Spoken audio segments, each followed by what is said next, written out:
Okay, beta. So yes, so I'm going to start a quick revision from the very beginning, and let's start from the very first topic. तो आज हम cover up करने की कोशिश करते हैं quickly the basic atomic structure, re-emphasize on the definitions, re-emphasize on the AR calculation, number of subatomic particles, re-emphasize on the mass spectrometry once again. ठीक है, so इसको एक complete atomic structure और mass spectroscopy की आज class रखते हैं. And if we get some time, I move towards the next one. If you remember, after that we did the chemical bonding and then states of matter, then Mohs calculation. So this is the sequence that I'm going to follow for these classes. Okay. And you're always welcome to give suggestions. As I said many times, beside these revision classes, I will keep some sessions for the important stuff या कुछ additional questions के लिए on and off. ठीक है. So yes, हमें सबको पता है कि the atomic structure start with the nature and the number of subatomic particle. आप सबको पता है इस topic से related question बहुत easy सा आएगा आपके पास. Either they ask you about the relative charge or relative mass, a very basic O-level stuff. So you know that the proton have a charge of +1, electron -1, neutron 0. Relative masses हम दोनों के 1 1 होते हैं. Electrons have a negligible mass. This negligible mass of electron, ये वाली बात आपको यहाँ पर याद रखनी है. Like the mass of 11840. Sorry, yes, 1840 or 1836 electron is equals to 1 proton or 1 neutron. And the very important part about the deflection of subatomic particles, ये भी आपको अच्छे तरीके से याद होनी चाहिए. Yes, the proton deflected towards the negative terminal, the electron deflected towards the positive terminal, neutron remains undeflected, and the deflection of electron must be much more greater as compared to proton because electrons have negligible mass. ठीक है जी, ये याद हो गया. आ गया दोबारा से. You should be able to find out the number of subatomic particles in an atom, in a molecule, in a negatively charged ion, in a positively charged ion, and in a positive or negatively charged molecules. ठीक है, जिनको हम normally radicals कहते हैं. ठीक है, clear? So यहाँ पर मैं एक फाइल बना लेता हूँ.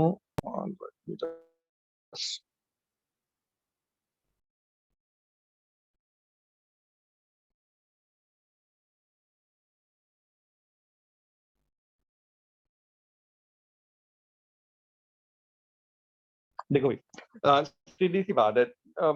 चारों चीजें यहाँ पर एक साथ में लिस्ट डाउन कर रहा हूँ जिनके number of subatomic particles आपसे पूछे जाते हैं. ठीक है,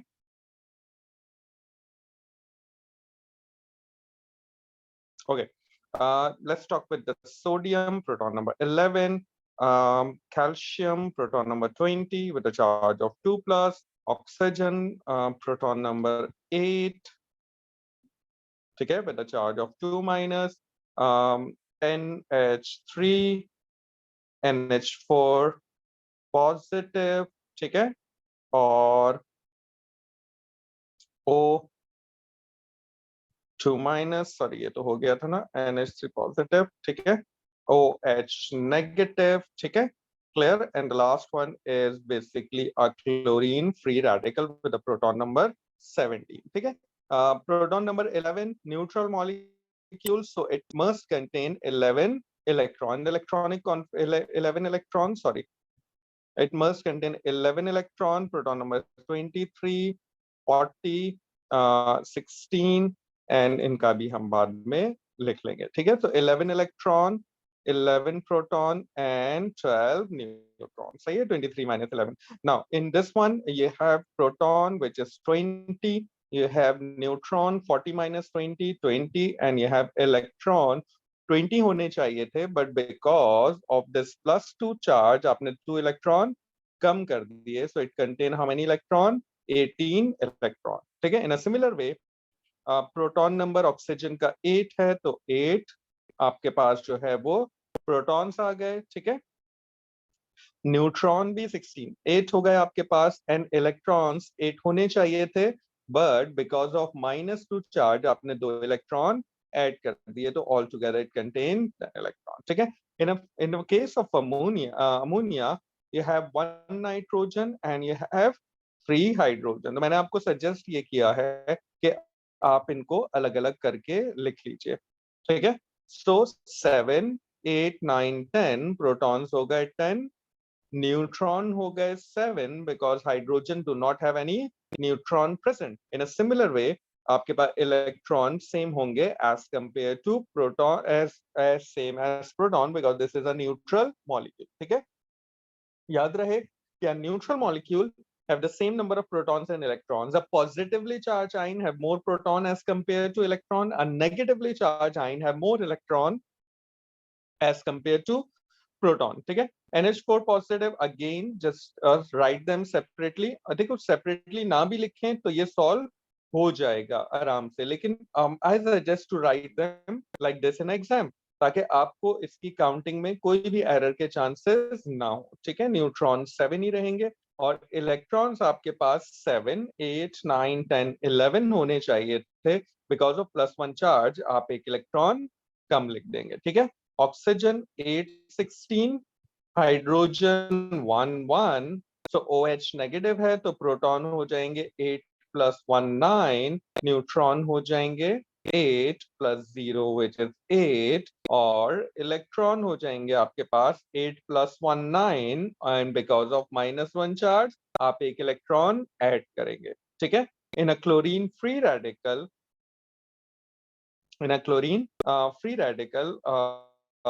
this is chlorine 17 and 35। ठीक है, याद रखिएगा फ्री रेडिकल में सेम नंबर ऑफ इलेक्ट्रॉन्स होते हैं, same protons, neutrons and electron as chlorine atom. ठीक है, फ्री रेडिकल में no electron is being release और no electron is being atom. ठीक है, तो प्रोटॉन इसमें हो जाएंगे बेटा 17, इलेक्ट्रॉन भी हो जाएंगे 17 क्योंकि फ्री रेडिकल्स न्यूट्रल होते हैं। 35 - 17 न्यूट्रॉन आपके पास हो जाएंगे 18।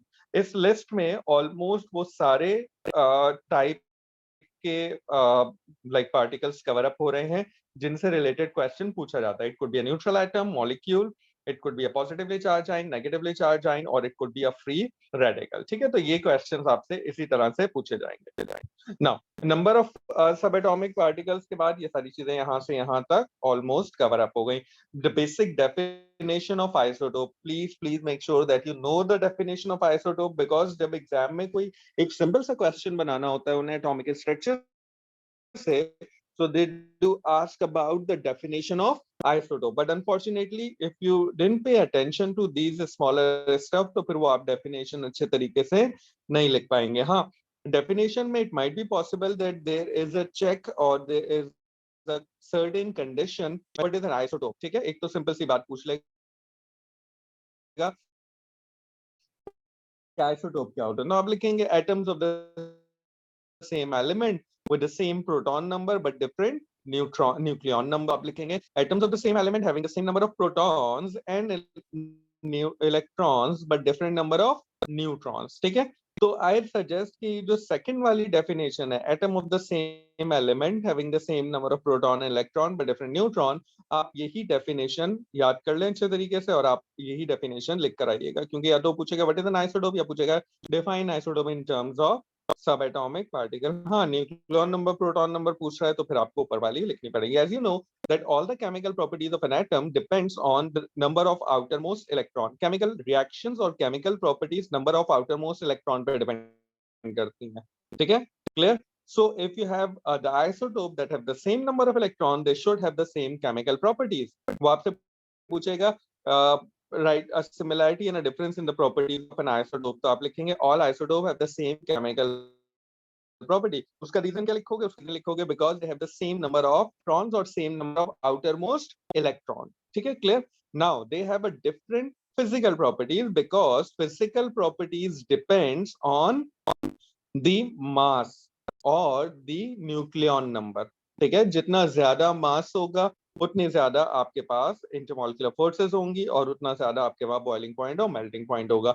So as isotopes have a different masses, that's why they have a different physical properties।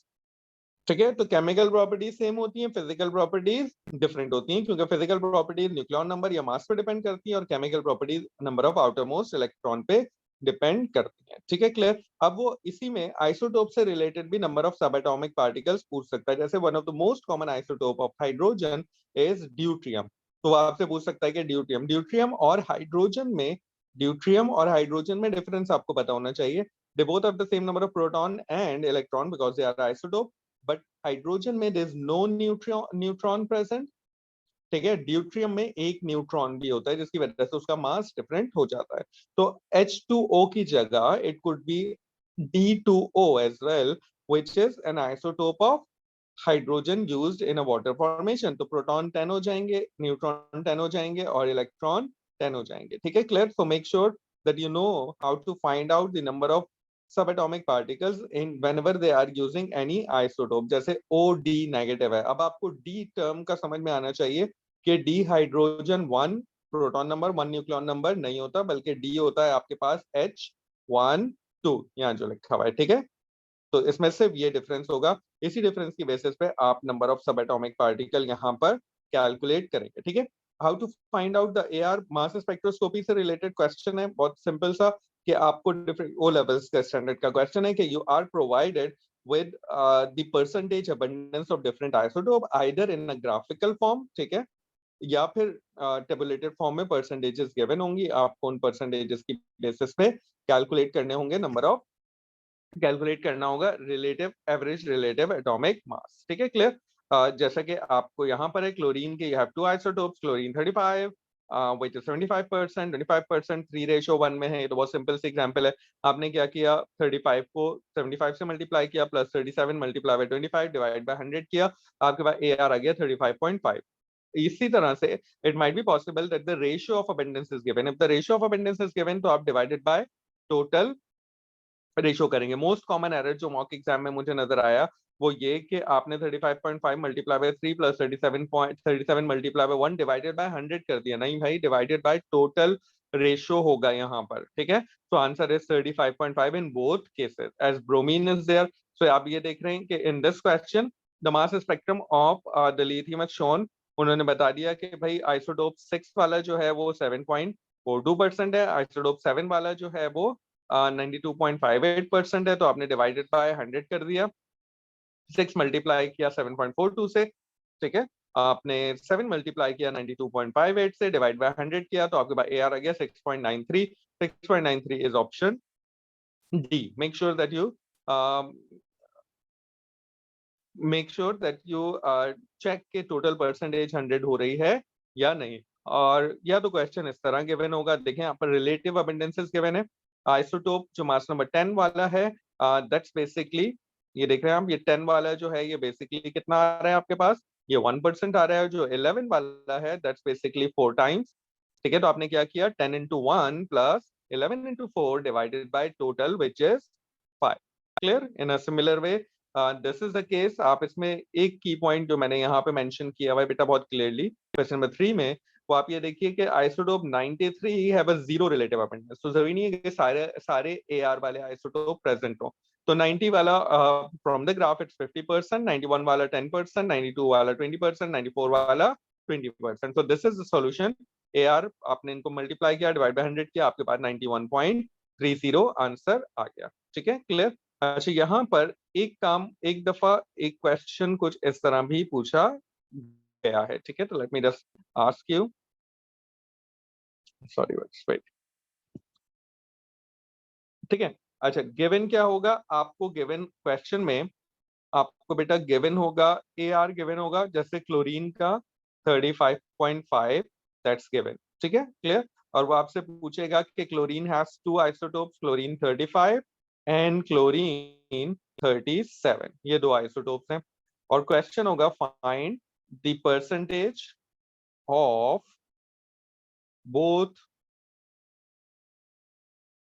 Isotopes. ठीक है, क्लियर. तो आपको इसका सॉल्यूशन बहुत सिंपल सा है. आप AR लिखेंगे which is 35.5 which is equals to chlorine 35 वाला की परसेंटेज अबंडेंस X लेंगे, प्लस 37 वाले की आ जाएगी कितनी, 100 माइनस X. ठीक है, टोटल परसेंटेज हमने 100% अज्यूम करिए, डिवाइडेड बाय 100 हो जाएगा. क्लियर. देखो, अगर 35 वाला की परसेंटेज X है तो 100 में से 37 वाले की कितनी होगी, 100 माइनस X. अब जब आप इसको सॉल्व करेंगे एक्स की वैल्यू फाइंड आउट करने के लिए, तो आपके पास एक्स की वैल्यू आ जाएगी 35 पॉइंट, सॉरी, एक्स की वैल्यू आ जाएगी आपके पास 75। तो आप लिखेंगे क्लोरीन 35 इज 75%, ठीक है। और क्लोरीन 37 कितना हो जाएगा? क्लोरीन 37 हो जाएगा आपके पास 100 माइनस 75 विच इज 25%, ठीक है। क्लियर है बेटा? तो that's how you are going to solve this type of question. ये वाला मेथड पूछा गया है मैग्नीशियम के केस में, एक दो बार इस तरह का क्वेश्चन पूछा गया है, ठीक है। Clear? So this is the type of question, देख लीजिए आपके सामने है, कुछ भी नहीं है। 63 मेक श्योर के नो। तो इसको सॉल्व करने का तरीका है 63 multiply by 7 plus 65 multiply by 3 divided by 7 plus 3 10, ठीक है। मोस्ट कॉमन एरर जो है वो इस रीजन में आता है। यहाँ पर बच्चे टोटल परसेंटेज या टोटल रेशियो से डिवाइड करना भूल जाते हैं, ठीक है। तो आप इसको सॉल्व कर लेंगे, आपके पास आंसर आ जाएगा। सो this is basically the type of question. ये वाला तो हमने यहाँ पर कर लिया है, ठीक है। नेक्स्ट ये भी हमने कर लिया। एक क्वेश्चन मुझे नजर आ रहा है यहाँ पर, ये भी हमने कर लिया अभी। Just wait for while. देखो यहाँ पर इस क्वेश्चन में उसने कहा कि रिलेटिव मास ऑफ कॉपर है 63.5, ठीक है। अब देखो 63.5 है ना, this is not a whole number. This decimal shows that it must contain more than one isotope, ठीक है, वरना एक होल नंबर होता, ठीक है। क्लियर है ना? ये जो मास टू चार्ज रेशियो है ये तो होल नंबर में होता है। तो आप देखें 63.5 वाला 100% ऑप्शन हो नहीं सकता। क्यों नहीं हो सकता? क्योंकि यहाँ पर आपके पास जो है वो प्रोटॉन नंबर आ रहा है। प्रोटॉन नंबर आपके पास डेसिमल में नहीं होते, जैसे हमने किया ना क्लोरीन 35, क्लोरीन 37। हमेशा याद रखिएगा प्रोटॉन नंबर होल नंबर होता है। AR जो आता है आपके पास which is the average relative atomic mass, it could be in a decimal, जैसे क्लोरीन का 35.5, ठीक है। लेकिन यहाँ पर mass to charge ratio is basically the proton number, ठीक है ना। और प्रोटॉन नंबर हमेशा हमेशा याद रखिएगा कि होल नंबर में होता है और आपको आंसर भी इसको होल नंबर में करना होता है। क्लियर? तो ये वाला ऑप्शन इसलिए गलत है कि प्रोटॉन नंबर 63.5 नहीं हो सकता। क्लियर? अब आप बाकी रेशियोज को क्विकली मल्टीप्लाई करेंगे and you check it, although we have done this one in class, और आप चेक कर लेंगे कि आपका आंसर क्या है। एक क्वेश्चन पेपर 2 में पूछा गया है, जस्ट गिव मी 1 मिनट।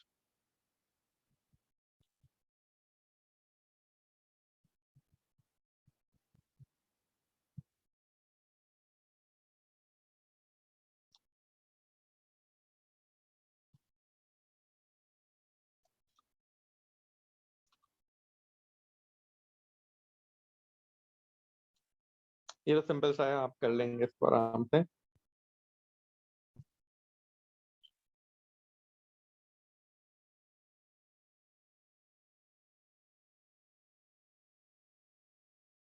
हाँ ये देखिए, दिस इज अ क्वेश्चन। ये एक थर्ड फॉर्मेट है। थर्ड फॉर्मेट में क्या है कि आपसे इसका AR, इसका प्रोटॉन नंबर आपसे मास नंबर पूछ लिया, ठीक है। क्लियर? आपको AR भी गिवन है और आपको सारी परसेंटेजेस भी गिवन है, तो आप वही वैसे ही कैलकुलेट करेंगे। AR which is given 20.2 is equals to A वाला है 99.25% जो आपको कैलकुलेट करना है, प्लस 20 वाला विच इज दिस वन आपके पास है 90.48, प्लस 21 वाला आपके पास है 0.27 डिवाइडेड बाय टोटल परसेंटेज। अब इसको ऐड कर लीजिएगा, आई थिंक 100 आएगा या नहीं आएगा, I don't know. Plus 90.48 plus 0.27, इनको ऐड करके डिवाइड कर दीजिएगा। और आपको फाइंड आउट क्या करना है बेटा, यहाँ पर आपको ये A वैल्यू फाइंड आउट करनी है। पहले इन सबको ऐड करके यहाँ ले जाके मल्टीप्लाई कर दीजिएगा,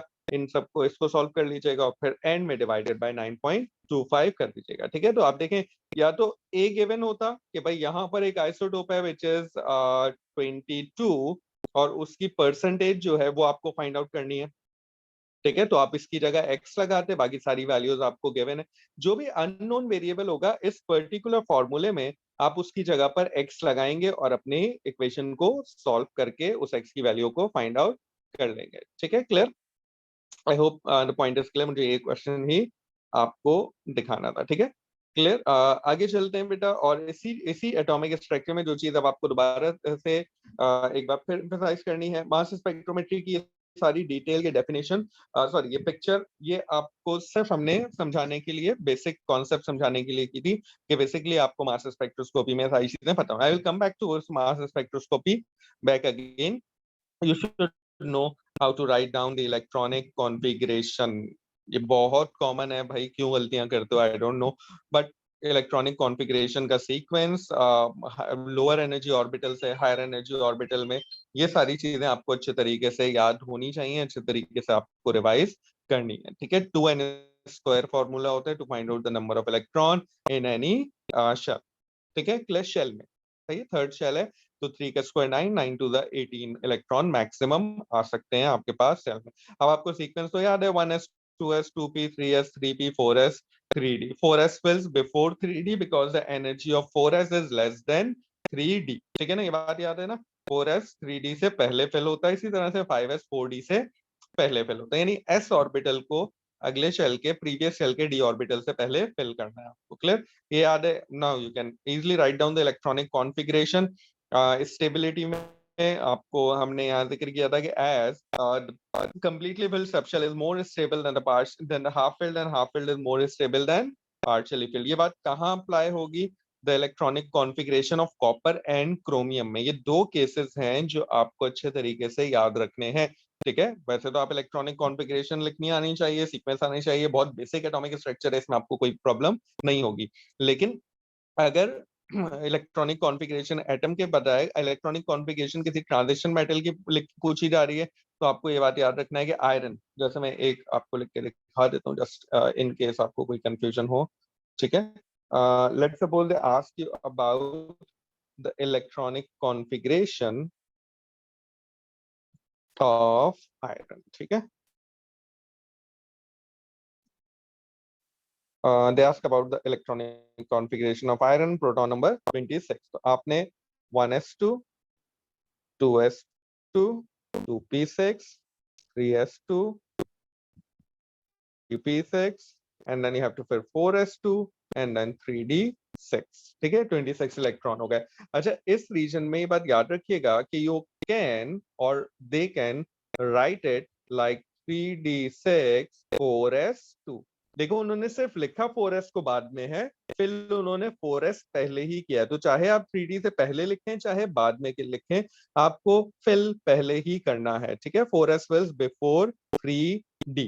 नाउ द मोस्ट इंपॉर्टेंट बात इज कि आयरन 2+ की अगर इलेक्ट्रॉनिक कॉन्फ़िगरेशन पूछी गई है, तो मोस्ट कॉमन एरर जो बच्चे ये करते हैं वो ये करते हैं कि भाई आयरन 2+ में यू हैव 24 इलेक्ट्रॉन, तो इलेक्ट्रॉनिक कॉन्फ़िगरेशन हम लिखते हुए जाएंगे और हम लिखेंगे 4s2 3d, 2 इलेक्ट्रॉन कम करके 3d4।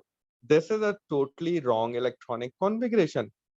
ठीक है, याद रखिएगा कि फॉर एनी ट्रांजिशन मेटल, जब आप ट्रांजिशन मेटल में इलेक्ट्रॉनिक कॉन्फ़िगरेशन लिखते हैं किसी भी आयन की, तो आप पहले क्या करोगे बेटा? पहले आप एलिमेंट की इलेक्ट्रॉनिक कॉन्फ़िगरेशन लिखेंगे।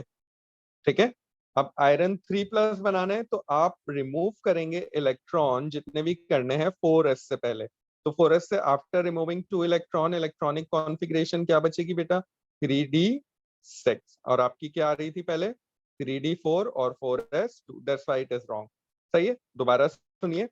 For the electronic configuration of transition metal ion, ion की अगर हम बात करें, आप मेटल की इलेक्ट्रॉनिक कॉन्फ़िगरेशन लिखेंगे और जितना चार्ज है उतने इलेक्ट्रॉन आप पहले 4s से रिमूव करेंगे, then remove electron from 3d अगर रिक्वायर्ड है। जैसे आयरन 3+ की electronic configuration, iron 3+, proton number 26 की इलेक्ट्रॉनिक कॉन्फ़िगरेशन है 1s2 2s2 2p6 3s2 3p6 4 4 नहीं आएगा अब, बल्कि 3d5 आएगा।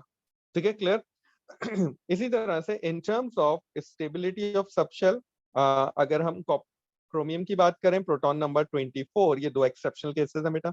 प्रोटॉन नंबर 24 और कॉपर प्रोटॉन नंबर 29। बस हमने क्या करना है, 1s2 2s2 2p6 3s2 3p6, ठीक है, 4s1 3d5, ठीक है। We move one electron from 4s2 के बजाय 4s1 लिखेंगे और 3d5 लिखेंगे। That's the only difference and this is the exceptional case in case of a chromium. In a similar way, in case of copper 3d6 तक वैसे ही रहेगा, it become 4s1 and 3d10, ठीक है। तो ये कॉपर और chromium का case याद रखिएगा, ठीक है। In case they ask you about chromium, in case they ask you about chromium 3+, ठीक है, प्रोटॉन नंबर 24, तो आप क्या करोगे बेटा, ये सब कुछ वैसे ही लिखोगे।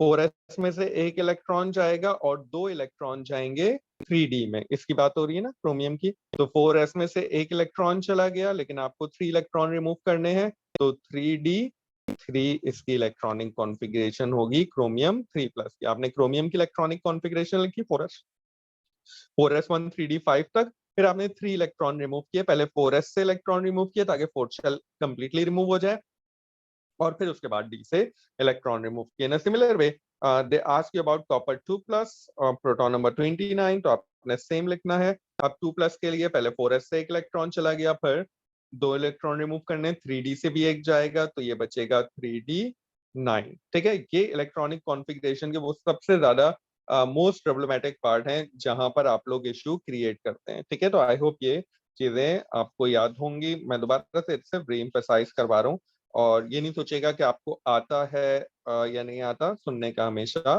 फायदा होगा, ठीक है। अच्छा, ठीक है जी। इलेक्ट्रॉनिक कॉन्फ़िगरेशन आयंस की नॉर्मल नॉर्मल केस में, जैसे सोडियम पॉजिटिव है, एल्युमिनियम 3+ है, क्योंकि यहाँ 4s और 3d वाला चक्कर नहीं होता, तो जैसे सोडियम प्लस का मतलब 10 इलेक्ट्रॉन, 10 इलेक्ट्रॉन की इलेक्ट्रॉनिक कॉन्फ़िगरेशन लिख दीजिए। एल्युमिनियम 3+ का मतलब 10 इलेक्ट्रॉन, 10 इलेक्ट्रॉन की इलेक्ट्रॉनिक कॉन्फ़िगरेशन 1s 2s करके आप लिख दीजिए। लेकिन जो बात मैंने अभी कही है कि आपको एलिमेंट की इलेक्ट्रॉनिक कॉन्फ़िगरेशन लिखनी है, then remove electron from 4s first and then 3d, ये सिर्फ ट्रांजिशन मेटल्स में ही होगा, कॉपर क्रोमियम मैग्नीज इन केसेस के अंदर, ठीक है। तो ये मैंने यहाँ पर एम्फेसाइज किया हुआ है, नोट्स आपके पास है। अब उसके बाद सब डिवीजन है, each shell is divided into different atomic orbitals. shells की definition कम पूछी जाती है, atomic orbital की definition सबसे ज्यादा पूछी जाती है। तो make sure that you know the green stuff, that the region around the nucleus where the possibility of finding an electron is maximum, ठीक है, जहां इलेक्ट्रॉन के पाए जाने के चांसेस सबसे ज्यादा हो। हर shell one atomic orbital can accommodate 2 electrons, so each subshell is divided into different atomic orbital. S एक में डिवाइड होता है, P 3 में डिवाइड होते हैं, और D 5 में डिवाइड होते हैं, ठीक है, क्लियर। PX PY PZ, तो अब आपको पता होना चाहिए कि P सबशेल जो है वो PX PY PZ में डिवाइड होता है। D के भी नाम होते हैं, लेकिन these names are not a part of our syllabus. Rules of filling a subshell, कि पहले आपको सारे इलेक्ट्रॉन अनपेयर्ड फिल करने हैं, and then you have to pair them up, ठीक है। These are basically the rules of filling the electron in a subshell, ठीक है। ओके, शुक्र है बहुत सारे लोग हैं, मैं ये समझा मैं अकेला खुद को पढ़ा रहा हूँ, चेक करना पड़ता है थोड़ी थोड़ी देर पे, ठीक है। I'll take attendance in a while बेटा। ओके जी, let's talk about the common most common example, chlorine की बात कर लेते हैं, ठीक है। Cl17, तो मैंने इलेक्ट्रॉनिक कॉन्फ़िगरेशन लिखी बेटा, 1s2 2s2 2p6, 10 हो गए, 3s2 and 3p5, ठीक है, clear. 5 + 2 7। Now this is basically the outer most subshell. अब अगर इसके मुझे एटॉमिक ऑर्बिटल फिल करने हैं, तो यस, p सबशेल है, how many atomic orbital, 3 atomic orbital. नाम क्या है, ये होगा 3px, ये होगा 3py, ये होगा 3pz। How to fill the electron, 5 electron fill करने, नंबर 1, नंबर 2, नंबर 3, ठीक है, फिर नंबर 4, फिर नंबर 5, क्लियर है ना, याद है ना। अनपेयर्ड फर्स्ट फिल करने and then you have to pair them up. उसके बाद याद रखिएगा कि आपको लोकेट करना आना चाहिए कि which one your outer most electron, this is your outer most electron, ठीक है, क्लियर? द इलेक्ट्रॉन जो आपने सबसे लास्ट में फिल किया बेटा, वही आपका आउटर मोस्ट इलेक्ट्रॉन होगा। And outer most electron is the paired electron, है ना? आउटर मोस्ट इलेक्ट्रॉन पेयर्ड है। अब मुझे बताओ आउटर मोस्ट सबशेल में क्लोरीन के, can I say that you have two paired electron or two electron pairs and one unpaired electron, ठीक है, क्लियर? सही। और आउटर मोस्ट शेल की अगर हम बात करें तो 3 पेयर ऑफ इलेक्ट्रॉन्स हैं एंड 1 अनपेयर्ड इलेक्ट्रॉन। अगर हम 3s को भी शामिल कर लें, 3s में भी एक पेयर्ड है, ठीक है। तो इस तरह के जुमले, इस तरह के सेंटेंसेस घुमा फिरा के एग्जाम में आपसे पूछे जा सकते हैं। एक कॉमन एग्जाम्पल और लेते हैं, which is an example of oxygen.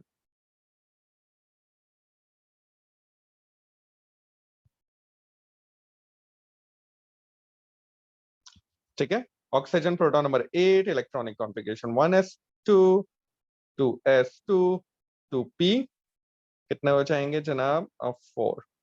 सही है। तो अब हम अगर p के एटॉमिक ऑर्बिटल ड्रॉ करेंगे बेटा, तो p के एटॉमिक ऑर्बिटल 3 ड्रॉ करेंगे आप, and then these are the p, 2px 2py 2pz. How many electron you have to fill? 1 2 3 and then 4, ठीक है। और अगर मैं लास्ट शेल को भी, पूरे शेल को ड्रॉ करूं, और मैं यहाँ पर एक ड्रॉ कर देता हूं p2s as well with 2 electron, ठीक है। Can I say that it contain 2 pair of electrons, ठीक है, and 2 unpaired electron in outermost shell, ठीक है। पूरे थर्ड शेल में, which is the third shell, आपके पास 2 पेयर हैं, 2 अनपेयर्ड हैं। इन शॉर्ट, कोई भी स्टेटमेंट आपसे पूछा जाता है कि भाई which of these example contain equal number of paired and unpaired electron, this is in their outermost shell, the question is the answer is you always have to write down the electronic configuration first. सबसे पहला काम क्या करना है? Electronic configuration लिखनी है बेटा। once you write down the electronic configuration और फिर बॉक्स डायग्राम बना लोगे, अगर पेयर्ड अनपेयर्ड के बारे में क्वेश्चन पूछा है, then it should be 100% clear। आपके सामने आंसर आ जाएगा। आपको पता है कि क्लोरीन और ऑक्सीजन के केस में, oxygen is an atom that contain the same number of paired and unpaired electron in its outermost shell। 2 paired है और 2 ही आपके पास अनपेयर्ड इलेक्ट्रॉन्स। होपफुली ये इस तरह के क्वेश्चंस को आप carefully after writing down the electronic configuration आराम से हैंडल कर लेंगे, ठीक है। वापस आते हैं, इसके बाद शेप याद होने चाहिए भाई, इसमें कोई रिवीजन वाली बात नहीं है। 1s स्फेरिकल, 2s भी spherical but bigger than 1s। उसके बाद px p by pz dumbbell shape में होता है। जिस तरह का एक्सेस भी ड्रॉ होकर आया हुआ है आपके पास, अगर px ड्रॉ करना है तो x एक्सिस पे ड्रॉ कीजिए, p y एक्सिस पे, और pz z एक्सिस पे, ठीक है। तो this is nothing to deal with the concept, this is a typical pure drawing and you should know how to represent the p orbital px py pz on their respective axis, ठीक है। उसके बाद ionization energy. अब देखो, this is the area where we have done, we done with a half of this topic, which is the everything about the filling of electron in an atom or nature in some number of subatomic particle. The next part is everything about the formation of an ion after removing electron, after gaining an electron, like the ionization energy most precisely, ठीक है। तो after removing an electron, so ionization energy की definition याद होनी चाहिए मेरे भाई। ये डेफिनेशंस क्यों आप गलत लिखते हैं, I don't know. So you must know that ionization energy, or if they ask you about the definition of first ionization energy, definition of a standard enthalpy change of first ionization, definition of first ionization energy, whatever it is, अगर second ionisation energy की बात नहीं लिखी, standard enthalpy change लिखा है या standard first ionization लिखा है, आपको यही डेफिनेशन लिखनी है, ठीक है। अब ये 4 लाइनें याद रखने में कोई इतना मुश्किल काम नहीं है। The energy required to remove 1 mole of electron from 1 mole of gaseous atom to make 1 mole of gaseous 1 plus ion under standard condition, and you should know about the standard condition from the enthalpy change factor, the temperature 298 Kelvin and pressure 1 atmosphere, ठीक है, clear. यहाँ physical state सारी gases होती हैं। Physical state left side पे element भी gas form में होगा, राइट साइड पे आयन भी गैस फॉर्म में होगा। मोस्ट कॉमन एरर यहाँ पर जो आता है वो इनकी इक्वेशन लिखने में आता है, ठीक है। सो मेक श्योर कि आपको कोई भी एलिमेंट दे दिया जाए। Let's suppose if I ask you about the first ionization energy of potassium, ठीक है, sorry yes, first ionization energy of potassium. मैंने आपसे कहा delta H I one of potassium का की इक्वेशन लिखिए, ठीक है। तो इक्वेशन क्या होगी, आप लिखेंगे potassium one atom gaseous form में on the left hand side, then draw an arrow, make calcium gaseous form का +1 ion +1 electron, ठीक है। अब इसकी जगह पर पोटेशियम की जगह it could B oxygen, yes, आपके पास नॉन मेटल भी हो सकता है गैस फॉर्म में, forming oxygen 1 plus gas +1 electron, ठीक है। It could B chlorine in a gas form, ठीक है, forming Cl positive +1 electron। देख रहे हैं कितना बड़ा एरर है इन केस ऑफ क्लोरीन। एरर क्या है, ये वो मोस्ट कॉमन एरर है जो आप सब करते हैं, ठीक है। It must be an atom on the left hand side and Cl2 is a molecule. हमने डेफिनेशन में क्या है, the energy required to remove 1 mole of electron from 1 mole of gaseous atom, not the molecule. तो यहाँ ये टूस का कोई काम नहीं है बेटा, चाहे क्लोरीन डायटोमिक है या नहीं है। आपको जब क्लोरीन की फर्स्ट आयनाइजेशन एनर्जी लिखनी है, आपने लिखना है Cl, एक atom in a gas form forming Cl 1+ in a gas form +1 electron, ठीक है। यस, अगर मैं आपसे कहूं कि ऑक्सीजन में से एक और इलेक्ट्रॉन निकाल दीजिए, तो आप बोलेंगे यस, ऑक्सीजन गैस 1+ से आपने एक और इलेक्ट्रॉन निकाला and it become oxygen gas 2+, ठीक है, in a gas form +1 more electron. This is called delta H I two, second ionisation energy of oxygen 1+ gas, ठीक है, सेकेंड आयनाइजेशन एनर्जी।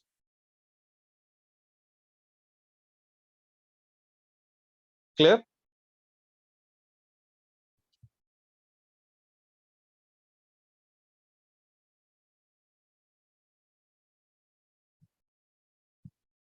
जी बेटा प्लीज।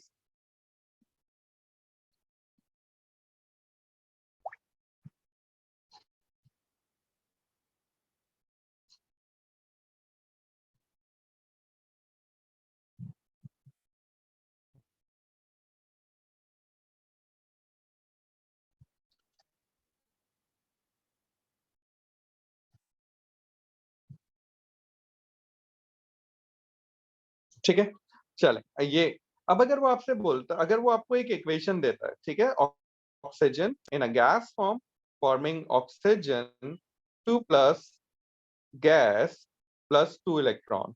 सो और वो आपसे पूछता है कि इस प्रोसेस के लिए कितनी एनर्जी रिक्वायर्ड होगी, what is the energy change associate. So this is basically delta H I1 plus delta H I2,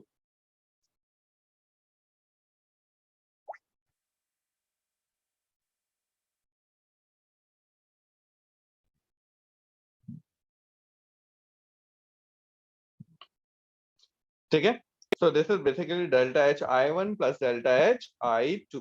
clear, दोनों को ऐड करके आप यहाँ पर लिखेंगे, ठीक है। So this is not first ionization, this is not second. ये 0 से डायरेक्ट 2+ में जाने का मतलब पहले आप फर्स्ट आयनाइजेशन एनर्जी देंगे, एक इलेक्ट्रॉन निकलेगा, then you provide the second ionization energy, second electron remove हो जाएगा, ठीक है। In a similar way 1 by 1 आपसे थर्ड आयनाइजेशन एनर्जी पूछ सकता है, जिसमें आप 2+ गैस से 3+ गैस में जाएंगे, ठीक है, clear. So it could be anything. Make sure कि आप ये इक्वेशन जरा प्रिसाइजली, जरा अच्छे तरीके से अकॉर्डिंगली रिप्रेजेंट करें जैसा उन्होंने बोला है, ठीक है, clear.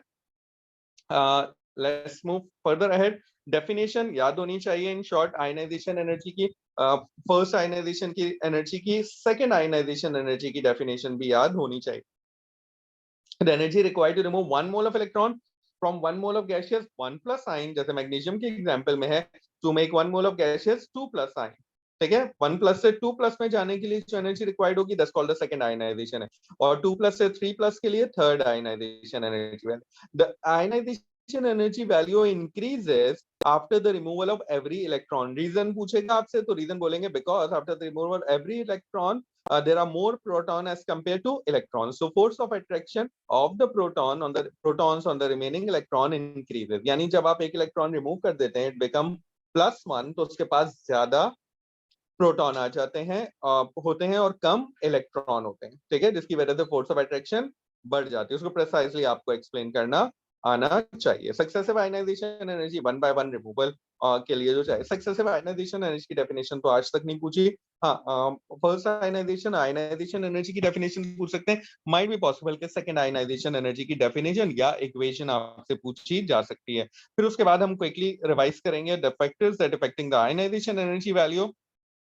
These are the three main factors on which the ionization energy value depend। ठीक है, देखो आयनाइजेशन एनर्जी क्या है कि इलेक्ट्रॉन रिमूव करने के लिए कितनी एनर्जी देनी है, ठीक है ना, ये आयनाइजेशन एनर्जी वैल्यू है। अब कितनी एनर्जी देनी है डिपेंड करेगा on the force of attraction between the electrons and protons, ठीक है, इन दोनों पे डिपेंड करेगा कि इनके दरमियान कितनी फोर्स ऑफ अट्रैक्शन है। फोर्स ऑफ अट्रैक्शन यानी अगर आपके पास न्यूक्लियर चार्ज ज्यादा है means you have more protons, so ionization energy की वैल्यू ज्यादा होगी। तो अगर आप ये वन लाइनर स्टेटमेंट भी याद रखेंगे कि I which is ionisation energy directly proportional to the nuclear charge, तो आप उसको डिफाइन करके लिख सकते हैं कि भाई greater the nuclear charge means the force of attraction, electrons are strongly bonded to the nucleus, attached to the nucleus, and large energy is required। ठीक है, न्यूक्लियर डिस्टेंस जितना ज्यादा आउटर मोस्ट इलेक्ट्रॉन दूर होगा, जितने ज्यादा शेल्स होंगे आपके पास, उतनी ज्यादा आयनाइजेशन एनर्जी की वैल्यू कम होगी because the force of attraction of the nucleus is less on the outer most electron. तो अगर दो एटम का कंपैरिजन करना है, दोनों में same number of outermost electrons हैं, यानी दोनों में दो दो इलेक्ट्रॉन है, let's suppose take an example of a magnesium and calcium, तो कैल्शियम की आयनाइजेशन एनर्जी वैल्यू कम होगी। अगर मैं सिर्फ न्यूक्लियर डिस्टेंस की बेसिस पे बात करूं तो आउटर मोस्ट इलेक्ट्रॉन ज्यादा दूर है इन case of magnesium, in case of calcium as compared to magnesium, तो मैग्नीशियम की आयनाइजेशन एनर्जी वैल्यू ज्यादा फर्स्ट आयनाइजेशन और कैल्शियम की कम। And then there's a concept of a shielding effect. They might ask you about the definition of shielding effect, बिल्कुल पूछा जाएगा आपसे, तो आप बोलेंगे it is the force of repulsion faced by the outermost electron due to completely filled inner shell electrons। Make sure कि आपको ये कॉन्सेप्ट याद हो कि भाई इनर शेल इलेक्ट्रॉन्स की वजह से जो शील्ड जो रिपल्जन होती है सिर्फ वो शील्डिंग कहलाती है। Electron present in a same outermost shell जो शील्डिंग प्रोवाइड करते हैं वो रिपल्जन प्रोवाइड करते हैं, वो रिपल्जन जरूर होती है लेकिन वो शील्डिंग इफेक्ट नहीं कहलाती। जैसे ये एक छोटा सा कॉन्सेप्चुअल इशू है यहाँ पर, इसको क्लियर कर लेते हैं फिर आगे चलते हैं। Let's suppose this is basically the nucleus of two different atoms, ठीक है।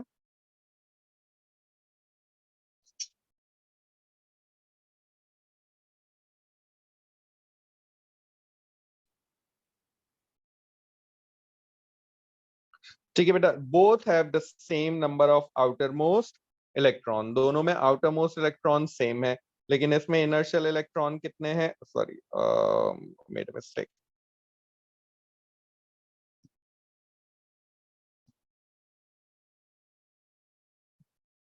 ठीक है, इसमें दो हैं और इसमें कितने हैं, 1 2 3 4 5। जब आपको ड्रॉ करने में वैसे ही पेयर फॉर्म में ड्रॉ करेंगे, ठीक है, clear. So you can see the outermost electron is near to the nucleus in this case, ठीक है, और is away from this case। so nuclear distance की बेसिस पे भी इसकी आयनाइजेशन एनर्जी लेस होनी चाहिए।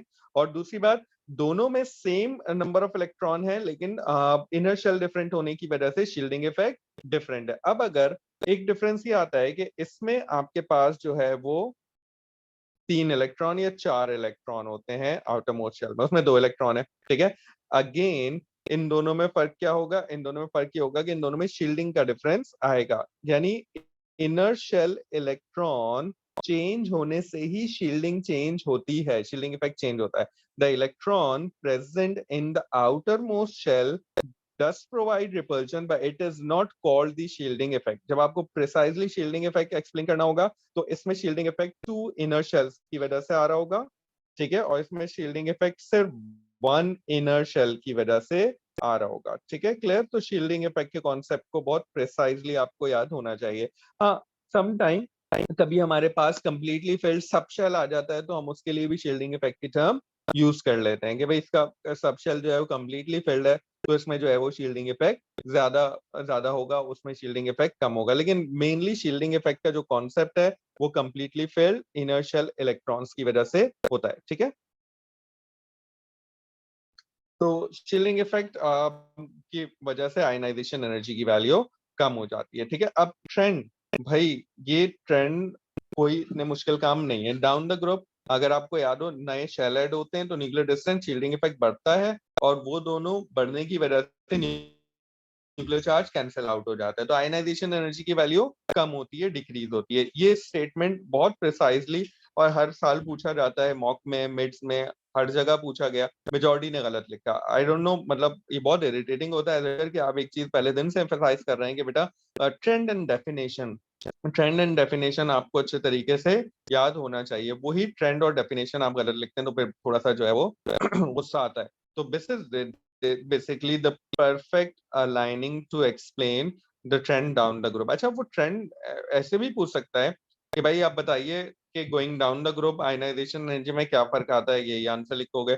वो पूछ सकता है कि describe the trend of the ionization energy in group two metals, जैसे मैंने एग्जांपल दी है मैग्नीशियम कैल्शियम स्ट्रोंटियम की, इसमें भी यही है कि down the group electron is added into a new outermost shell, shielding effect and the nuclear distance increases, which cancel out the increase in nuclear charge। ठीक है, तो the ionization energy value decrease, यानी दो चीजें ionization energy को कम करने की कोशिश कर रही हैं, between nuclear distance and shielding effect. बेचारा न्यूक्लियर चार्ज बढ़ाने की कोशिश कर रहा है तो वो बढ़ा नहीं पा रहा। ठीक है, इसी तरह से एक कॉमन फैक्टर और है कि आपके पास अगर नंबर ऑफ शेल सेम है, इसका मतलब शील्डिंग इफेक्ट सेम होगा। ठीक है, तो आप किस तरह से आयनाइजेशन एनर्जी के डिफरेंस को एक्सप्लेन करेंगे। तो अगर शेल सेम है लेकिन सब शेल डिफरेंस है, तो याद रखिएगा it is easier to remove an electron from a p subshell of s. अब यहाँ पर magnesium aluminium is most common example आपको नजर आ रहा है कि दोनों में शेल सेम में, इलेक्ट्रॉन थर्ड शेल में ही है। ठीक है, सब शेल डिफरेंस है, the outermost electron of magnesium is present in s subshell, aluminium के केस में पी सबशेल में। देखो, जब भी आयनाइजेशन एनर्जी के डिफरेंस से रिलेटेड क्वेश्चन पूछा जाएगा बेटा, सो याद रखिएगा कि आंसर इलेक्ट्रॉनिक कॉन्फ़िगरेशन से ही मिलेगा। तो आई रिकमेंड कि whenever they ask you about two element and the difference of ionisation energy between two element, right down the electronic configuration दोनों की। सबसे पहले इलेक्ट्रॉनिक कॉन्फ़िगरेशन लिखोगे, तीन चीजें होंगी, तीन चार चीजें हो सकती हैं। या तो शेल का डिफरेंस होगा, ठीक है, और अगर शेल का डिफरेंस होगा तो आप बोल देंगे भाई जिसमें ज्यादा शेल है उसमें ज्यादा शील्डिंग, ज्यादा न्यूक्लियर डिस्टेंस, उसकी आयनाइजेशन एनर्जी वैल्यू कम। शेल सेम होगा तो सब शेल का डिफरेंस होगा। सेम शेल में एक में एस में होगा, एक में पी में होगा, तो आप बोलेंगे पी से इलेक्ट्रॉन रिमूव करना आसान है because of the slightly larger nuclear distance, जैसे मैग्नीशियम एल्युमिनियम का केस है। अगर शेल और सब शेल दोनों सेम होंगे तो फिर बात आएगी पार्शियली फिल्ड, हाफ फिल्ड या कंप्लीटली फिल्ड की। ठीक है, जैसे केस है फॉस्फोरस एंड सल्फर का। फॉस्फोरस में शेल भी सेम है 3p और सल्फर में शेल भी सेम है 3p, 3p में इलेक्ट्रॉन है, लेकिन फॉस्फोरस के केस में p सब शेल हाफ फिल्ड है और सल्फर के केस में पार्शियली फिल्ड है। ठीक है, और सल्फर का इलेक्ट्रॉन पेयर्ड भी है, तो दोनों बातें आप लिख सकते हैं कि the outermost subshell of phosphorus is half filled, इसलिए which is more stable than partially filled p subshell of sulphur. ठीक है, so it is easier to remove electron from sulphur as the outermost electron is paired as well। So phosphorus की ionization energy value ज्यादा होगी। हाँ, अगर shell भी same है, सब शेल भी सेम है और दोनों इलेक्ट्रॉन, दोनों आपके पास जो एलिमेंट है, दोनों एलिमेंट जो है वो पार्शियली फिल्ड है, ठीक है, then you have to think about the paired and unpaired electron. मैंने एक कॉमन एग्जांपल ली थी कार्बन की और ऑक्सीजन की। तो देखो, दोनों में second shell p subshell, second shell p subshell, और दोनों के इलेक्ट्रॉन ना कोई हाफ फिल्ड का केस है ना कोई पार्शियली फिल्ड का केस है। तो आपने इलेक्ट्रॉनिक कॉन्फ़िगरेशन लिखी और आपने फिर देखा कि now the outermost electron of oxygen is a paired electron which is easier to remove due to electronic repulsion. जब भी paired electron easier to remove वाली बात लिखोगे तो ये जरूर लिखना कि ड्यू टू इलेक्ट्रॉनिक रिपल्जन ऐसा होता है। And then this is the most common and the most famous graph. याद आ गया? ठीक है ना? ये ट्रेंड चाहे पीरियड 1 का हो which is hydrogen and helium, कम पूछा जाएगा, चाहे पीरियड 2 का हो, चाहे पीरियड 3 का हो, the graph, the shape always remain same. It always start from the metal, group 1 से स्टार्ट होगा और इंक्रीजिंग ट्रेंड में ये जाएगा आर्गन तक। ठीक है, which is group 8।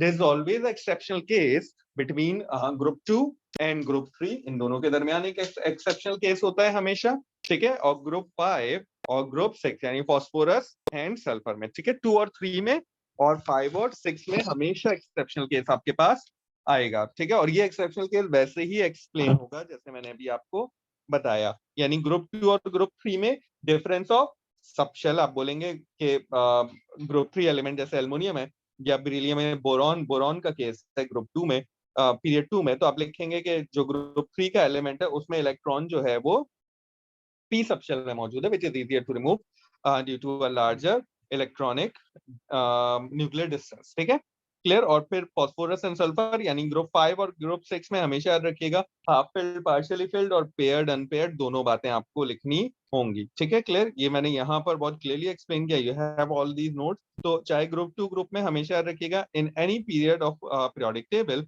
Ionization energy present between group 2 and group 3 में डिफरेंस किस वजह से आता है कि इलेक्ट्रॉन p सबशेल में प्रेजेंट होता है।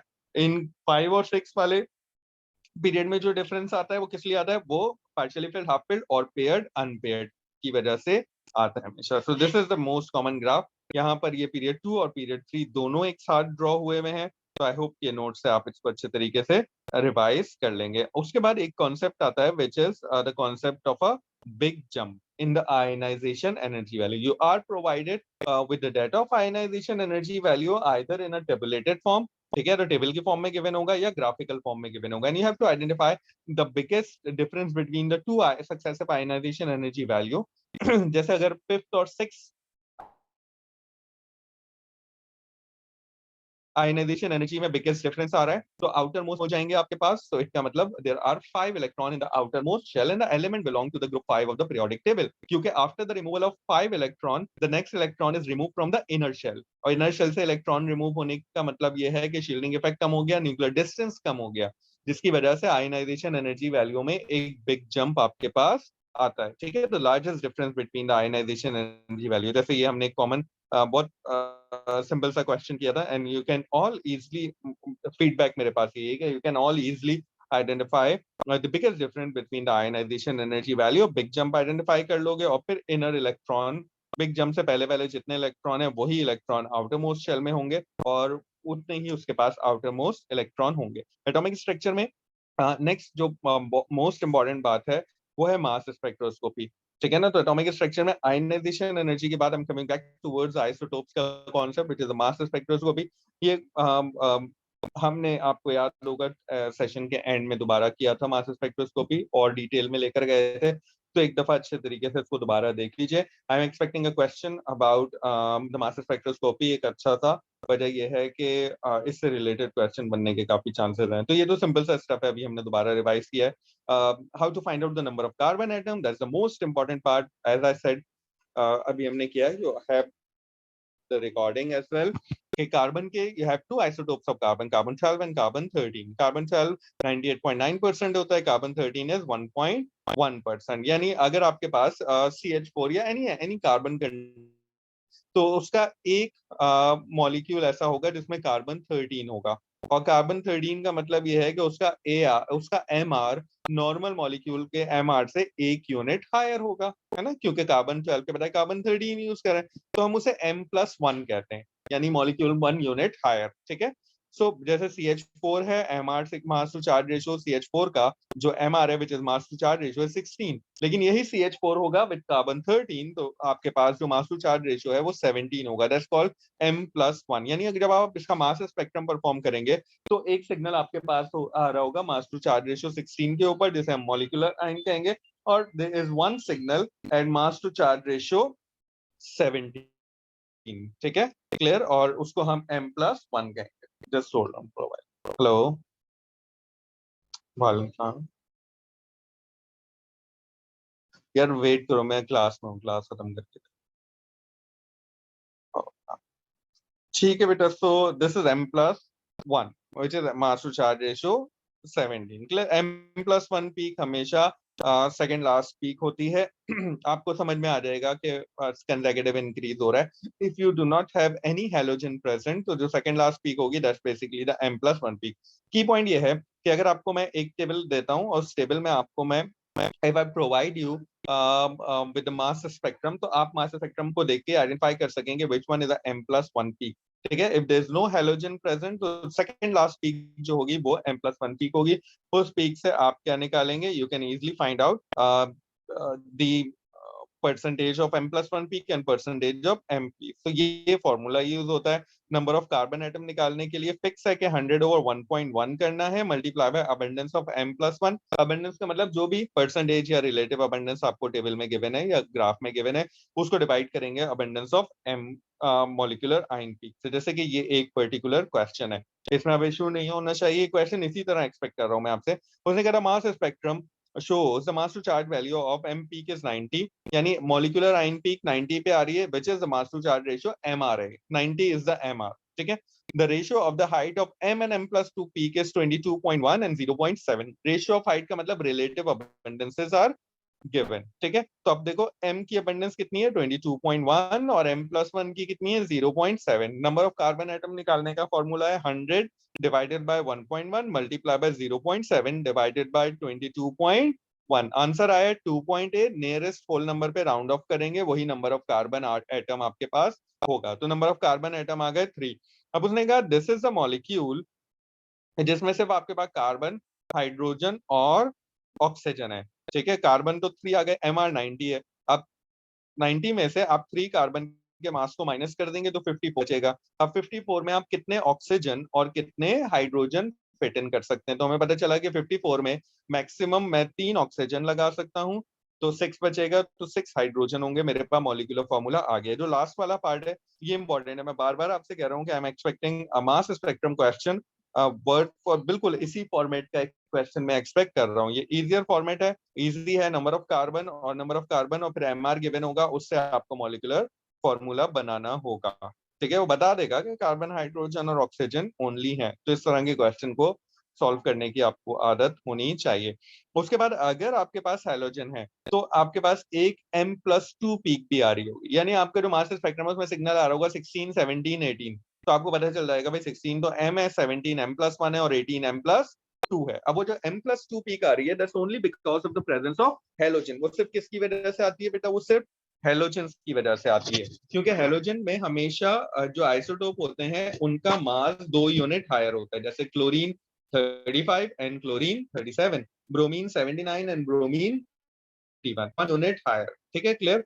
और ये बात भी आपको पता है बहुत पहले से कि क्लोरीन 35 और क्लोरीन 37 की जो रिलेटिव अबंडेंस होती है वो 3:1 में होती है। In similar way bromine is 1:1। तो यहाँ पर मैंने आपको बताया कि अगर आपके पास m और m+2 की हाइट हाइट बिल्कुल लाइनों की लेंथ की बात कर रहा हूँ। ठीक है, अगर हाइट 3:1 में आ रही है, यानी m वाली हाइट 3 टाइम्स है m+2 के कंपैरिजन में, तो जो हैलोजन है वो आपके पास क्लोरीन है। और अगर m और m+2 की हाइट बिल्कुल बराबर आ रही है तो it means that your halogen is basically bromine. ठीक है, क्लियर? ये अच्छे तरीके से आ रही है, जैसे मैंने ग्राफ आपको ड्रॉ किया। देखो 50, 51, 52, यानी मुझे पता चल गया कि 50 इज द mr और m+2 पीक भी मेरे पास थी और इनकी रेशो 3:1 में आ रही थी, तो ये क्लोरीन है। और यहाँ 1:1 m और m+2 यानी 94, 95, 96, 94 और 96 which is m and m+2 अगर सेम हाइट पे है तो हैलोजन। तो यहाँ से पहले 2 की पॉइंट याद रखना कि m+2 पीक की प्रेजेंस हमें ये बताती है कि हैलोजन प्रेजेंट। ठीक है, और m और m+2 पीक जो हाइट होता है वो हमें बताता है कि हैलोजन कौन सा है। अब सवाल ये है कि m+1 पीक क्या यहाँ हम कंसिडर करेंगे? तो भाई m+1 पीक का काम यहाँ पर हो गया खत्म। m+1 से रिलेटेड वो यही क्वेश्चन आपसे पूछेगा, इसके अलावा और कुछ नहीं पूछेगा। हाँ, वो आपको एक 1 लाइनर स्टेटमेंट देगा, जो कि स्टेटमेंट सिर्फ ये होगा, बल्कि एक स्टेटमेंट फॉर्म में लिखा होगा कि the height of m and m+2 peak is 3:1 which halogen is indicated by is present in this molecule। जहां देखो 3:1 बोलो हेलोजन, जहां बोलो सेम हाइट है या 1:1 है तो हेलोजन इज ब्रोमीन। बस इतना सा नॉमिनल सा क्वेश्चन इसका पूछा जाएगा। हाँ, अगर दो हेलोजन है तो M+4 पीक भी आ रही होगी, ये एक एडिशनल बात है। M+4 तक का बात कम जाती है, ठीक है ना। अगर दोनों क्लोरीन 37 होंगे तो M+4 M के मुकाबले में 4 यूनिट हायर पे आपके पास सिग्नल आ रहा होगा, ठीक है। M के कंपैरिजन में ये सिग्नल 4 यूनिट हायर पे आ रहा होगा। तो अगर M+4 पीक भी नजर आ रही है, एज आई सेइंग के भाई यहाँ तक का तो पक्का अच्छे तरीके से कर लेना। ये एक एडिशनल नोट है कि इट माइट बी पॉसिबल कि इससे रिलेटेड क्वेश्चन पूछ लिया जाए, लेकिन इसके चांसेस कम है, ठीक है। तो अगर आपके पास दोनों हैलोजन जो है दे आर बेसिकली वो हैं, sorry, both halogens are basically chlorine, तो जो M+2 और M+4 है 961 में होगा। और अगर दोनों हैलोजन ब्रोमीन है तो 121 में होगा। सेइंग इट अगेन, जो बच्चे मास स्पेक्ट्रोस्कोपी में स्ट्रगल कर रहे हैं वो यहाँ तक का स्टफ अच्छे तरीके से कर लें। बहुत की पॉइंट है, नंबर ऑफ कार्बन निकालने आने चाहिए, कार्बन से मॉलिक्यूलर फॉर्मूला बनाना आना चाहिए, M और M+2 का रेशो देख के ये पता लगाना आना चाहिए कि हैलोजन क्लोरीन है या ब्रोमीन है। तो बहुत आसान सा काम है ना बेटा, यहाँ तक ये बात एडिशनल है। अगर कर लो तो अच्छा है, नहीं करो कोई इतने प्रॉब्लम की बात नहीं है। लेकिन कम से कम इतना रेशियो याद होना चाहिए कि अगर दो हैलोजन है और दोनों कैलकुलेट करना नहीं आना चाहिए, लेकिन याद होना चाहिए 961 और 121, ठीक है बेटा। उसके बाद लास्ट बहुत इंपॉर्टेंट बात है, लेकिन बहुत आसान सी बात है, which is the concept of fragmentation. होता ये है कि जब आप किसी भी ऑर्गेनिक मॉलिक्यूल को मास स्पेक्ट्रम में इंट्रोड्यूस करते हैं तो होता यह है कि due to high energy electron उसके और मॉलिक्यूल के बॉन्ड ब्रेक हो जाते हैं। बॉन्ड ब्रेक हो गए, फ्री रेडिकल्स बन जाते हैं, और फिर उन फ्री रेडिकल पे एक और इलेक्ट्रॉन आके फायर होता है और वो पॉजिटिवली चार्ज मॉलिक्यूल में कन्वर्ट हो जाता है, और उसकी भी सिग्नल आ रहे होते हैं आपके पास। यानी besides your main molecule, besides your main molecule आपके पास कुछ इस तरह के फ्रेगमेंट्स के सिग्नल भी आ रहे होते हैं। देखो ये जो ब्लैक से बना हुआ है लास्ट में, एक सेकंड, ये जो लास्ट में ब्लैक से बना हुआ है ये तो M और M+1 है, इससे तो नंबर ऑफ कार्बन एटम निकल आएंगे। अब M और M+1 से पहले भी आपके पास कुछ फ्रेगमेंट्स आ रहे हैं, कुछ सिग्नल आ रहे हैं, ये सिग्नल फ्रेगमेंटेशन की वजह से आ रहे होते हैं। तो नंबर ऑफ कार्बन एटम निकालने में सिर्फ हम ये, और नंबर ऑफ हैलोजन में हम सिर्फ ये एरिया कंसिडर करते हैं। Fragmentation basically pattern is use to give the structure of a simple organic molecule, ठीक है ना। जैसे ये C3H6 है, अब आपने मॉलिक्यूलर फॉर्मूला बना लिया पिछले पार्ट में, नंबर ऑफ कार्बन एटम निकाले आपने और मॉलिक्यूलर फॉर्मूला बना लिया, ठीक है। अब नंबर ऑफ मॉलिक्यूलर फॉर्मूला बनाने के बाद आपने दो स्ट्रक्चर सजेस्ट कर लिया, as it contain one oxygen, तो it could be an aldehyde, it could be a ketone. अब ये एल्डिहाइड या कीटोन ये फ्रेगमेंटेशन से पता चलेगा। जैसे मैंने यहाँ पर आपको फ्रेगमेंट बनाए इस एल्डिहाइड के, ठीक है। तो आपको नजर आ रहा है बेटा कि इसमें मैंने क्या किया कि फ्रेगमेंटेशन में होता क्या है, आपको सिर्फ सिंगल कोवेलेंट बॉन्ड ब्रेक करना है, वो भी carbon hydrogen bonding, either carbon carbon और कार्बन ऑक्सीजन बॉन्ड, ठीक है। कार्बन कार्बन और कार्बन ऑक्सीजन बॉन्ड ही ब्रेक करना होता है सिर्फ, उससे ही हमारा काम जो है वो पूरा। नो डबल कोवेलेंट बॉन्ड कभी भी फ्रेगमेंटेशन में ब्रेक नहीं होता, ठीक है। तो हमने कहा कि भाई if this is the molecule, आपके पास या तो ये बॉन्ड यहाँ से ब्रेक होगा तो CH3 एक फ्रेगमेंट बनेगा जिसका सिग्नल आएगा मास टू चार्ज रेशियो 15 पे, इस पूरे आएगा 43 पे। अगर ये यहाँ से ब्रेक होता है, दोनों ऑप्शन कंसिडर कर रहे हैं, तो एक सिग्नल आएगा CH3 CH2 पॉजिटिव का मास टू चार्ज रेशियो 29 पे, एक CHO का आएगा मास टू चार्ज रेशियो 20। यानी आपके पास जो लिस्ट ऑफ फ्रेगमेंट्स यानी टोटल पीक्स कौन कौन सी आएंगी, 15, 43, 29 और 29 पे ही आपके पास जाता है कि भाई ये सारे सिग्नल आ रहे हैं। 58 पे सिग्नल आ रहा होगा पूरे का, वो तो पूरा MR है। 59 पे पूरे का सिग्नल आ रहा होगा M+1, आपके पास देखें एक सिग्नल आ रहा होगा 15 पे, एक 29 पे, और जिसकी परसेंटेज 100% मेंशन की हुई होगी। That's called the base peak. ये उस फ्रेगमेंट की वजह से होती है जो फ्रेगमेंट सबसे ज्यादा बन रहा होता है। यानी आपके पास सारी परसेंटेजेस आ रही हैं, जो हाईएस्ट परसेंटेज वाला है ना बेटा, हम उसे 100% कंसिडर कर लेते हैं, ठीक है। क्यों कंसिडर कर लेते हैं, ताकि हमारा स्पेक्ट्रा जो है वो जूम इन हो जाए, जूम हो जाए ना, और ज्यादा प्रोमिनेंट हो जाए। तो जो भी टॉलेस्ट पीक होती है हम उसे 100% कंसिडर कर लेते हैं। हम कहते हैं ये बेस पीक है, क्योंकि ये उस फ्रेगमेंट की वजह से आ रही है जो सबसे ज्यादा बन रहा है, सबसे ज्यादा स्टेबल है। तो बेस पीक को वो डेफिनेशन आपसे पूछ सकता है, the peak due to the most stable fragment as it is always and it's always 100%, ठीक है। तो इसमें आप देख रहे हैं 15, 29, 43 और 58। लेकिन अगर कीटोन का स्ट्रक्चर होगा तो peak mass to charge ratio 29 पे प्रेजेंट नहीं है। तो अगर आपको ये दोनों स्पेक्ट्रा गिवन है और आपसे पूछा जा रहा है कि आपका मॉलिक्यूल एल्डिहाइड है या कीटोन है, तो आप ये बता सकें कि भाई हमारा अगर 29 पे पीक है तो ये एल्डिहाइड होगा, नहीं है तो ये कीटोन होगा। अच्छा, प्लस वो ये भी पूछ सकता है कि आपके पास एक मॉलिक्यूल है it going into a mass spectrum, और एक मास टू चार्ज रेशियो 15 पे एक सिग्नल आ रहा है या मास टू चार्ज रेशियो 29 पे सिग्नल आ रहा है, वो सिग्नल किस सेगमेंट की वजह से हो सकता है। तो आपने क्या करना है, आपने सिर्फ ये मेक श्योर करना है कि 29 में कितने कार्बन और कितने हाइड्रोजन आ सकते हैं। तो आपने बोला भाई CH3 CH2 पॉजिटिव एक ऐसा मॉलिक्यूल, एक ऐसा आइन है जिसका मास टू चार्ज रेशियो या MR29 है, तो आपने वो कर देना है। जैसे अगर वो आपसे पूछता है कि मास टू चार्ज रेशियो 15 पे सिग्नल किसकी वजह से आ रहा है, तो आप बता सकेंगे it is because of CH3 positive. ये छोटे छोटे से फ्रेगमेंटेशन से रिलेटेड क्वेश्चन पूछे जा सकते हैं, ठीक है, क्लियर। ये एक प्रैक्टिस क्वेश्चन था, लेकिन बिल्कुल उसी फॉर्मेट का क्वेश्चन था। And this is last for it. The mass spectrum of ketamine, M peak दिए 100% अबंडेंस के साथ, M+2 पीक है 33.3 के साथ। नंबर ऑफ कार्बन एटम निकाले तो मैंने M और M+1 को यूज किया, तो मैंने कहा 100/1.1, ये तो फॉर्मूले का पार्ट है। M+1 की अबंडेंस है 14.3 डिवाइडेड बाय 100% अबंडेंस है आपके पास M की। फर्स्ट और सेकंड रॉ देखिए, मेरे पास नंबर ऑफ कार्बन एटम आ गए 13। उसके बाद उसने कहा कि अब आप ये बताइए M और M+2 को चेक करके बताओ कि जो हैलोजन आपके पास है वो क्लोरीन है या ब्रोमीन है। तो देखो M और M+2 का रेशियो आ रहा है 3:1, 100 और 33.3, मतलब 3:1। तो हमने कहा क्लोरीन है। ये इतना ही सिंपल पूछा था। अगर आप ये सारे स्टेप बाय स्टेप काम कर सकते हैं, फ्रेगमेंटेशन सिंपल सा है, स्ट्रक्चर बना के ब्रेक करने की कोशिश करना। एक आध मार्क का फ्रेगमेंटेशन से रिलेटेड क्वेश्चन पूछा जा सकता है, ठीक है। तो आपको वो फ्रेगमेंटेशन से रिलेटेड क्वेश्चन आंसर करना आना चाहिए। जैसे प्रीवियस ईयर में एक क्वेश्चन उन्होंने पूछा था कुछ इस तरह का, वो आपसे बोल रहा था कि chlorine Cl2 positive is going through a mass spectrum, इसकी मास स्पेक्ट्रोमेट्री परफॉर्म की जा रही है, ठीक है, ये इसके मास स्पेक्ट्रम में है।